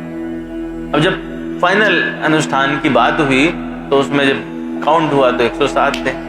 भगवान दुखी हुए कि अब संकल्प टूट रहा है, क्या किया जाए। रावण की मायावी शक्ति से वो गायब हो गया है, और ऐसे में मारूस ना हो जाए। भगवान है, सब कुछ कर सकते हैं, व्यवस्था कर सकते हैं, परंतु अब पॉइंट ये है कि भगवान की लीला में वो किस चीज को आपको दर्शाना चाहते हैं। तो भगवान ने कहा कि सभी लोग मुझे कमल नेत्र कहते हैं, तो उन्होंने अपने कुणीर से बाण निकाला और अपनी आंख निकालने के लिए उद्धत हो गए कि वो नील कमल मेरी आंख भी है, मैं इसको अर्पित कर सकता हूँ। माँ ने आके हाथ पकड़ लिया कि हम आपसे प्रसन्न हैं, आप जो मांगे, आप तो नारायण है, आपके लिए सब संभव है, परंतु आप इस लोक में लोगों को यह बताने के लिए कि इस लोक में जो कामना है उसको पूर्ण करने के लिए मेरी आवश्यकता पड़ती है, इस हेतु नवरात्र का व्रत किया था, तो आपके सारे कार्य सिद्ध हो जाएं और आप विजयी हो। तो ये कब हुआ? द्वापर में, ठीक है, सॉरी त्रेता में। द्वापर में भगवान कृष्ण ने स्वयं युधिष्ठिर को और अर्जुन को सलाह दी कि आप माँ दुर्गा का आवाहन करें युद्ध से ठीक पूर्व, और वहां पर भी माँ दुर्गा प्रकट हुई अर्जुन के आवाहन के बाद। उन्होंने कहा आप तो साक्षात नर और नारायण है, तो इसमें आपको कोई भी विजयी होने से नहीं रोक सकता। तो इस प्रकार से हम देखें तो हर युग में भगवान जो है, भगवान कृष्ण को पाने के लिए भी गोपियों ने कात्यायनी व्रत किया था, तो जो माँ दुर्गा का ही एक रूप है। तो इसकी महिमा इतनी है, तो इसलिए हम लोग को जो है वो जब इतने इस उच्च श्रेणी के देवता गण कर सकते हैं, भगवान शिव, भगवान ब्रह्मा कर सकते हैं, इंद्र कर सकते हैं, और भगवान हरि तो स्वयं आपको ये प्रदर्शित ही कर रहे हैं, तो हम लोग को पीछे नहीं रहना चाहिए ऐसे में। ठीक है, तो अब 9 कौन कौन सी देवियां हैं और उनका क्या स्वरूप है, जो आपका प्रश्न था, वहां हम लोग आते हैं। तो इसमें वर्णन है, प्रथमम शैलपुत्री च, द्वितीयम ब्रह्मचारिणी, तृतीयम चंद्रघंटेति कूष्मांडेति, चतुर्थकम पंचमम स्कंदमातेति, षष्ठम कात्यायनीति च, सप्तमम कालरात्रीति महागौरीति चाष्टमम, नवमम सिद्धिदात्री च, नवदुर्गा प्रकृतिता, उक्त्यानेतानि नामानि ब्रह्मणयो महात्मना। तो यह उन्होंने बताया कि शैलपुत्री, ब्रह्मचारिणी, चंद्रघंटा, कूष्मांडा, स्कंद माता, कात्यायनी, कालरात्रि, महागौरी और सिद्धिदात्री, ये 9 रूप हैं 9 दुर्गा में, 9 माताओं के। अच्छा हाँ, नवरात्र वाला प्रश्न छूट गया ना, कि रात्र में भगवान राम ने इसका रात्र में पारण किया था, तो प्रारंभ रात्र की परंपरा से हुआ। और माँ देवी का जो बेस्ट अनुष्ठान है, आवाहन है, क्योंकि वो रात्र की देवी हैं, इसलिए हम लोग इसको रात्र में सेलिब्रेट करते हैं। ठीक है, तो शैलपुत्री ये माँ का पहला स्वरूप है। ये मिट्टी मतलब शैल से जो उत्पन्न हुई, पत्थर से, पर्वत से, माँ पार्वती का दूसरा नाम है ना।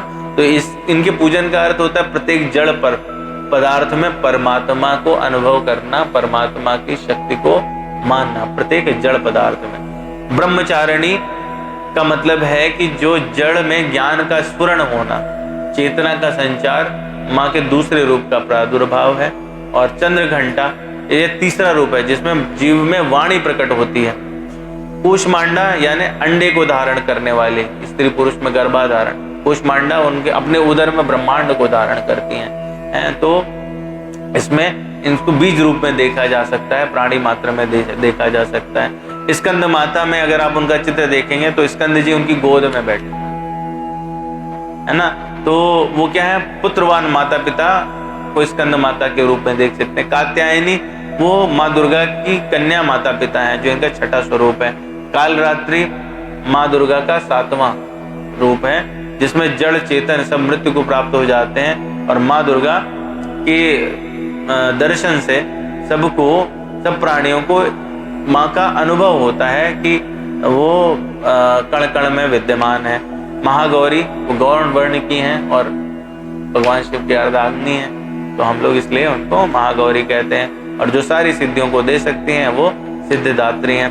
तो ये तो इनका जो है वो सामने वाले अर्थ हुए, जो हम नॉर्मल गौड़ अर्थ देख पाते हैं। ठीक है, लेकिन इसमें जो छुपे हुए हैं वो क्या हैं, तो मेरी मति से जितना हम उसको समझ पाए, उसमें ये कहीं ना कहीं भक्ति की तरफ भी आपको इशारा करते हैं। ठीक है, तो तुलसीदास जी ने 9 भक्ति गाई है, और ठीक वही जो है वो आपको भागवत पुराण में भी मिलता है। भागवत पुराण में एक श्लोक है, श्रवणम कीर्तनम विष्णु स्मरणम पाद सेवनम अर्चनम वंदनम दास्यम सख्यम आत्मनिवेदनम। ये 9 प्रकार की भक्ति बताई है, और आपको क्रमशः इनमें आगे बढ़ना चाहिए। तुलसीदास जी ने इनको जब सबरी माता से भगवान मिलने जाते हैं और भगवान उनको उपदेश करते हैं, तो वो कहते हैं कि 9 प्रकार की भक्ति माता आपको मैं बताता हूँ। तो वो क्या है, प्रथम भगति संतन कर संगा, दूसर रति मम कथा प्रसंगा। पहली भक्ति क्या है, संतों का संग यानी सत्संग। तो यहाँ पर क्या है, पहली माता प्रथमम शैलपुत्री। सबसे बड़ा संत कौन है पूरे ब्रह्मांड का, भगवान शिव। उनकी अर्धांगिनी कौन है, माँ पार्वती यानी शैलपुत्री। तो जो सत्य का या संत का संग करने वाली हैं, जो हमेशा सत्संग में उद्यत रहती हैं, माँ पार्वती शिव का ही तो संवाद है, सत्संग है। जितनी भी राम कथा है वो शिव ने उमा या माँ पार्वती को सुनाई, सत्संग है। तो प्रथम भगति संतन कर संगा, प्रथमम शैलपुत्री, दूसरे रति मम कथा प्रसंगा, द्वितीयम ब्रह्मचारिणी। तो कौन करेगा ब्रह्म का चरण, जो ब्रह्म को ध्यान करे, जो भगवान की कथा में रत हो जाए, दूसर रति मम कथा प्रसंगा। तो चतुर्थीयम ब्रह्मचारिणे गुरुपद पंकज सेवा, तीसर भगत यमान, चौथी भगत मम गुणगन, करे कपट तज गान। तो तीसरी कौन सी है? वो चंद्र घंटा है। तो चंद्र घंटा का अर्थ क्या है? चंद्र घंटायाम यस्यासा, आह्लादकारी चंद्रमा जिसके घंटे में स्थित हो, उनका नाम है देवी चंद्र घंटा। तो तीसरी चंद्र घंटा यानी कि वो जो हमेशा इसकी गुरु पद पंकज सेवा, तीसर भगति अमान, गुरु भगवान शिव और उनकी सेवा में, या हमारे भी गुरु उनकी सेवा में जो लगातार तत्पर रहे, जो उनसे चिपक के रहे, वो कैसे हैं? वो उनके कहने पे उठते हैं, उनके कहने पे चलते हैं, जितना सेवक का धर्म है उसको निभाते हैं। तो ऐसी भक्ति वो क्या कहलाती? तृतीय भक्ति कहलाती है। और ऐसी ही है चंद्र घंटा। चौथी भक्ति मम गुण कन, करे कपट तज ज्ञान। चौथी भक्ति क्या है? मेरे गुण का जो गान करे, हर चीज के अंदर, हर पदार्थ के अंदर मुझे जो महसूस करे, वो चौथी भक्ति है, चौथी भक्ति है। यानी श्रवणम कीर्तनम विष्णु स्मरणम पाद सेवनम। चौथी भक्ति क्या है? जो भगवान को अपना कपट छोड़ करके और नित्य प्रति उनका गुणगान करे, हर जगह प्राणियों में उनको देखे। कूष्मांडा क्या है? अपने अंदर पूरे ब्रह्मांड को रखने वाली। तो जिनके अंदर पूरा ब्रह्मांड समाहित, तो या जो पूरे ब्रह्मांड में है, वो है कूष्मांडा। तो चौथी भक्ति का स्वरूप हुई। चौथी भगत मम गुण गण, करे कपट तज ज्ञान।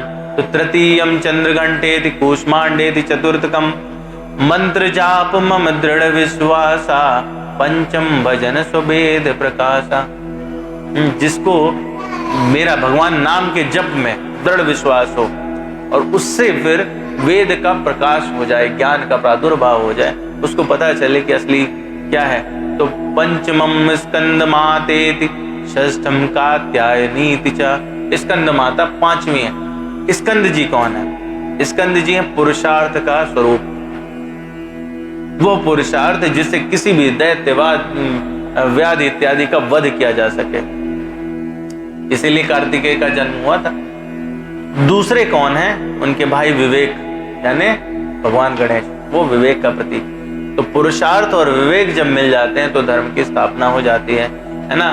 तो पांचवें में यानी आप में ज्ञान का प्रादुर्भाव हो जाता है जब ये दोनों मिलते हैं। तो वही तो स्कंद माता। पंचमम स्कंद मातेति, षष्ठम कात्यायनीति च, छठम शील विरति कर बहु कर्मा, निरत निरंतर संजन धर्मा।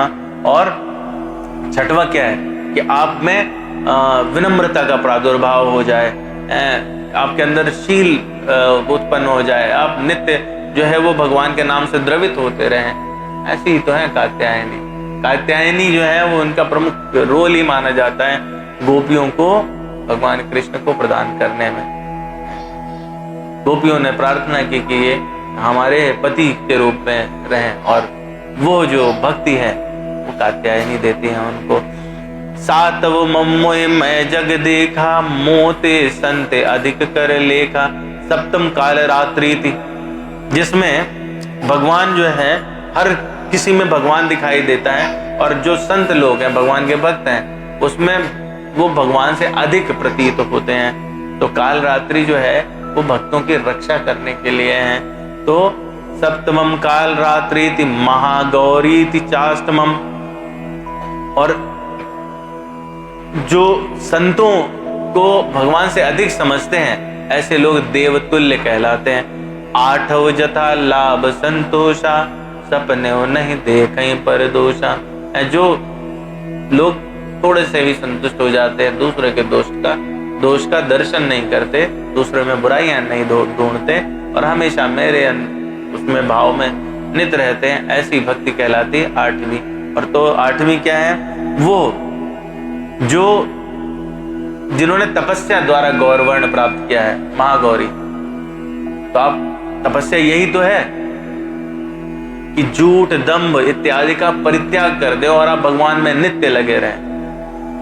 तो 8 जता लाभ संतोषा, सपन्यों नहीं देखें पर दोषा। 9 सरल सब क्षण हीना, मम भरोसे ही हरस न दीना।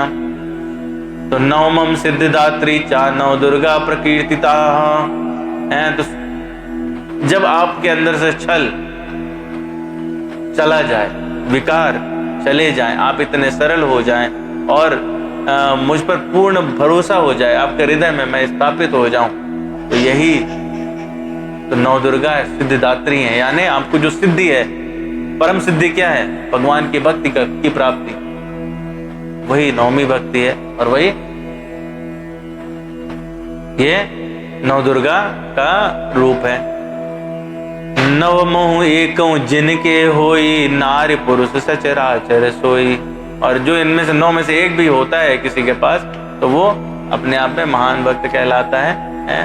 उनके समान कोई इस संसार में न पुरुष है न नारी है, ऐसा भगवान सबरी माता को बताते हैं। ठीक है, जैसे लगता है बैठी चली गई उसकी शायद। तो हम लोग इस तरह से देखते हैं कि इसमें जो है वो 9 जो रूप है वो कोई ना कोई भक्ति को देने वाले या उस भक्ति का ही स्वरूप है। ये मेरे विचार से है। ठीक है, मैंने 1 2 आचार्यों से ही सुना, कहीं ऐसा मैंने लिखा हुआ नहीं पाया है, परंतु मुझे इस बात में लगा कि ये प्रमाणिक है और ये ठीक है। तो इस तरह से हम लोग देखें तो हमने पाया है कि 9 दुर्गा जो है वो हमको 9 प्रकार की भक्ति देने वाली हैं और हमको भगवान हरि से जोड़ने वाली हैं। ठीक है, तो बोलिए माँ दुर्गा की। ठीक है, तो अब हम लोग जो है इसके बाद में सिर्फ एक चीज जो मैं बताना चाहता हूँ वो है कि इसमें सिद्धि कुंजिका स्तोत्र दिया हुआ है। जो लोग दुर्गा सप्तशती नहीं पढ़ सकते वो सिद्धि कुंजिका स्तोत्र पढ़ें, बहुत ही सुंदर है। उस सिद्धि कुंजिका स्तोत्र में ही ये लिखा हुआ है कि अपने आप ये स्वतः सिद्ध है, इसको सिद्ध करने की आवश्यकता नहीं है ना। तो उसको स्वयं से पढ़ें। और जो लोग संस्कृत नहीं पढ़ सकते उनको हिंदी में पढ़ना चाहिए, वो हिंदी में पढ़ सकते हैं और बहुत ही सुंदर है। इसका जो लोग नित्य पाठ करते हैं, यहाँ तक कहा गया है कि 41 दिन तक अगर कोई इसको क्रमबद्ध तरीके से नियम पूर्वक पाठ करे तो कोई भी प्रकार का जो उसका मंतव्य है, मनोरथ है, वो इसमें सिद्ध हो जाता है।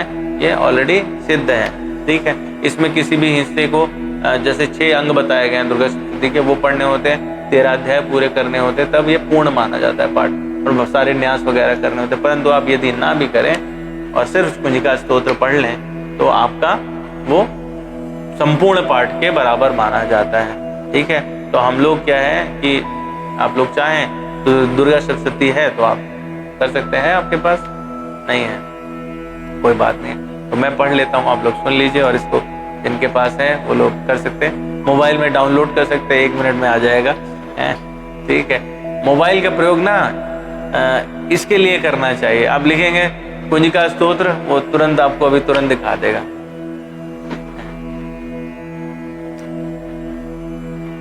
तो आप बस उस पर ध्यान से देखते रहिएगा, मतलब भले से रिसाइट नहीं करें। इसमें अपने आप ही अर्थ जो है वो प्रकट होने लगेगा, उसमें कुछ कहने की जरूरत नहीं पड़ेगी। मंत्र और मैं थोड़ा विस्तार से बताना चाहता था परंतु समय नहीं है। जो इनका बीज मंत्र है उसका क्या अर्थ है उसको सुनने के बाद में आनंद बढ़ जाता है, लेकिन मैं चाहता हूँ कि कुंजिका स्तोत्र हम करके और नहीं, बीज मंत्र का वो करने में, विश्लेषण करने में समय बहुत लगेगा। ठीक है, परंतु अपन पढ़ेंगे अभी बस। तो उससे इसी कुंजिका स्तोत्र में वो भी सारी चीजें निहित हैं, इसलिए मैंने कुंजिका स्तोत्र के लिए कहा कि आप लोग जरूर पढ़ें सिद्ध कुंजिका स्तोत्र। जो लोग वैसे नहीं ढूंढ पा रहे हैं वो मोबाइल में बोल सकते हैं, गूगल नहीं कोई बात नहीं, आप ऐसे ही सुन लीजिए। ठीक है, खुल गए हैं? चलिए मैं बोलता हूँ।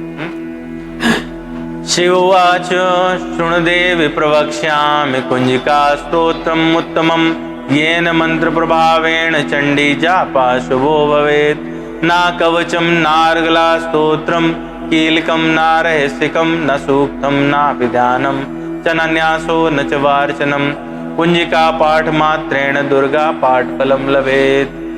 अति गुह्यतरम देवी देवानामपि दुर्लभम गोपनीयम प्रत्नेन संदीव पार्वती मारणम मोहनम वश्यम विस्तंभनो चाटनादिकम पाठमित मात्रेण संसिद्धेत कुंजिका स्तोत्रमुत्तमम्। ओम ऐं ह्रीं क्लीं चामुंडाय विच्चे ओम ग्लौं हूं क्लीं जूं स ज्वालय ज्वालय ज्वल ज्वल प्रज्वल प्रज्वल ऐं ह्रीं क्लीं चामुंडाय विच्चे ज्वलम समलम चंपट स्वाहा। नमस्ते रुद्रूपिण्ये नमस्ते मधुमर्दिनी नमः कैटभहारिण्ये नमस्ते महिषार्दिनी नमस्ते शुम्भानित्रयी चान शुम्भसुरघातिनी जागृतं हि महादेवी जपं सिद्धिं कुरुष्व मे। ऐंकारी सृष्टि रूपाय ह्रींकारी प्रतिपालिका क्लींकारी कामरूपिण्ये बीज रूपे नमोस्तुते। चामुंडा चंडघाती चयकारी वरदायिनी विच्चे चावेदा नित्यं नमस्ते मंत्ररूपिणी धाम धीम धूम धूर्जटे पत्नी वां भीम वूं वाग्धीश्वरी क्रां क्रीं क्रूं कालिका देवी शां शीं शूं मे शुभं कुरु। हुम ओंकारूपिण्य जम जम जम्बनादिनी भ्रां ह्रीं भ्रूं भैरवी भद्रे भवान्यै ते नमो नमः। अंकं चम टम तम पम यम शम वीं धूम ऐं वीं हम शम दिजाग्रम त्रोटे त्रोटे दीप्तम कुरु कुरु स्वाहा। पाम पीम पूम पार्वती पूर्णा खाम कीम खूम खेचरी तथा साम सीम सूम सरस्वती देव्या मंत्र सिद्धिं कुरुष्व मे।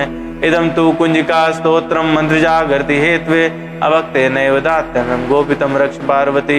यस्तु कुंजिकया देवी नाम सरस्वतीं पठेत न तस्य जायते सिद्धिरण्ये रोदनम यथा।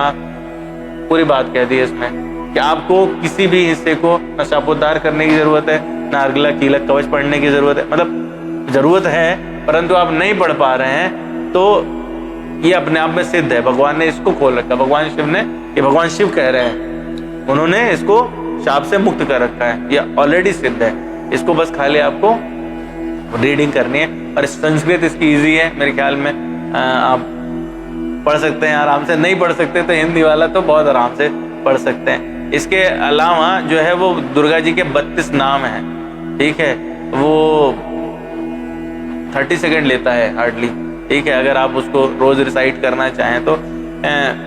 वैसे तो यदि आप हरि की शरण में हैं तो भगवान आपकी स्वयं रक्षा करते हैं अलग अलग प्रकार से, पर माँ दुर्गा आपको भक्ति में भी सहायक हो जाती हैं यदि आप उनसे यही प्रार्थना करें। तो किसी भी कार्य के लिए जा रहे हों तो आपको किसी भी प्रकार से कोई भी नुकसान नहीं होगा, माँ इसकी व्यवस्था करती हैं, ठीक है।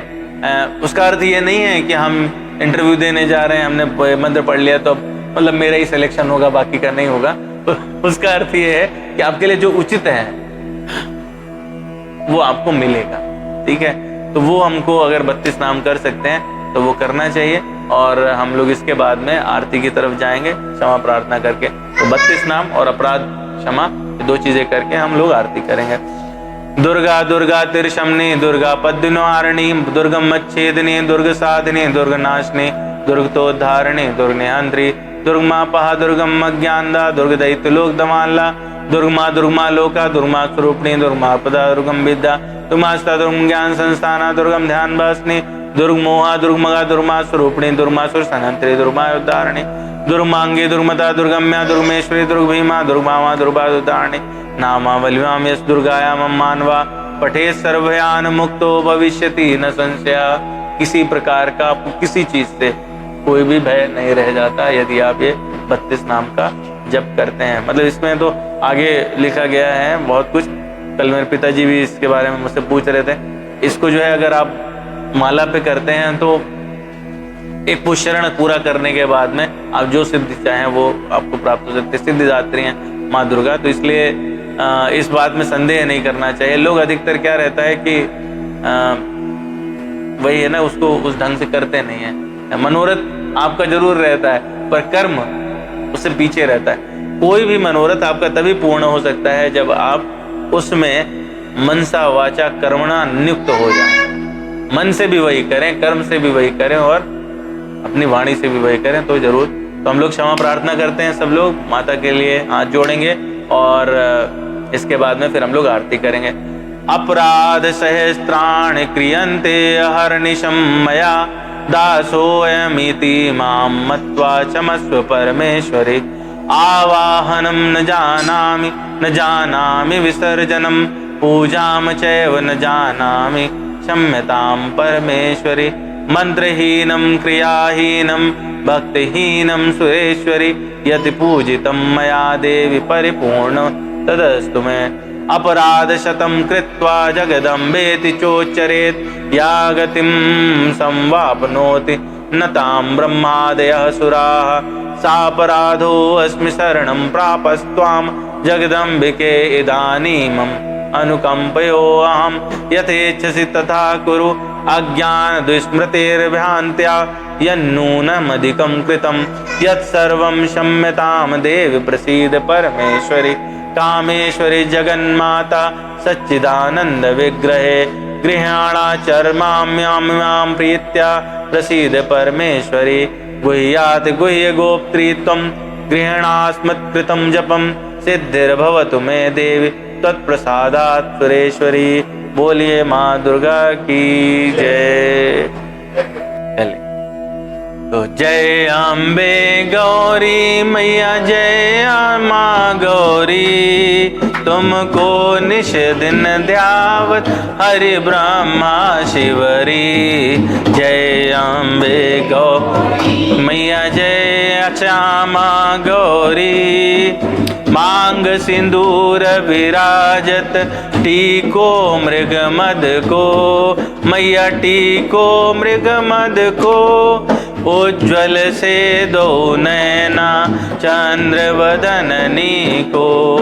जय अम्बे गौरी मैया जय श्यामा गौरी। कनक समान कलेव रक्तांबर राजे। मैया रक्तांबर अजय रक्त पुष्प गलमाला कंठन पर साजे। अम्बे गौरी मैया जय श्यामा के हरिवाहन राजत खड़ग खपर धारी। मैया खड़ग खपर धारी। सुर नर मुनि जन एवत तिनके दुख हारी। अम्बे गौरी मैया जय श्याम। कानन कुंडल शोभित नासाग्रे मोती। मैया नासाग्रे कोटिक चंद्र दिवाकर समराजत ज्योति। जय बे गौरी मैया जय श्यामा गौरी। शोम्भ निशोम्भ विदारे महिषासुर घाती। मैया महिषासुर घाती। धूम्र विलोचन नैना निश दिन मदमाती।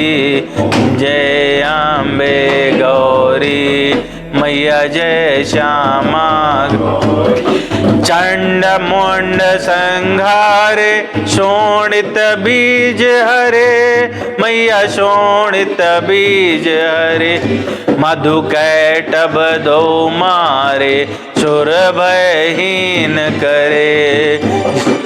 अम्बे गौरी मैया जय श्यामा गौरी। ब्रह्माणी रुद्राणी तुम कमला रानी। मैया तुम कमला रानी।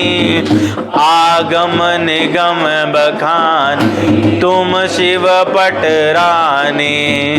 जय अम्बे गौरी मैया जय श्यामा गौरी।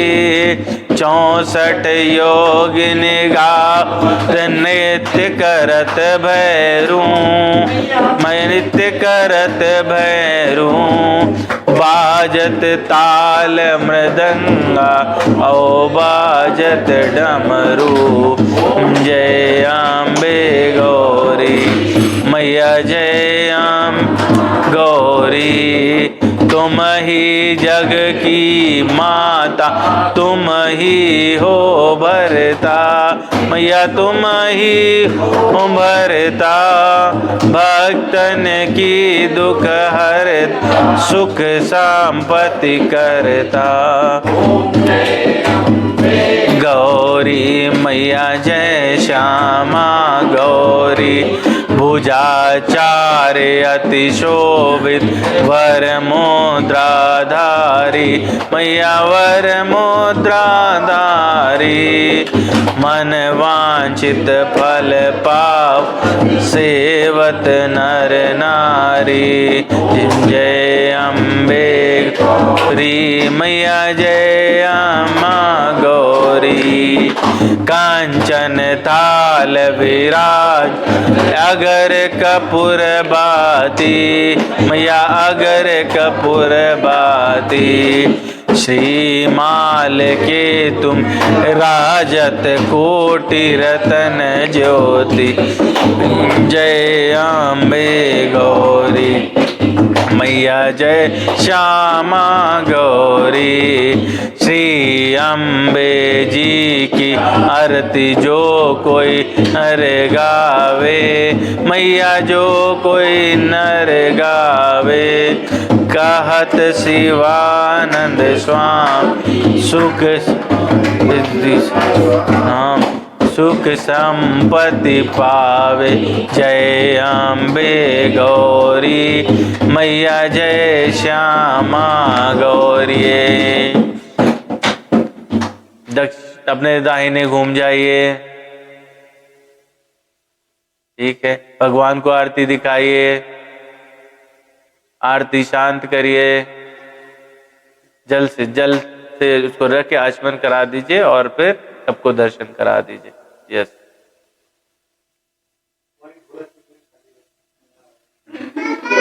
सबको आरती दर्शन करा दीजिए।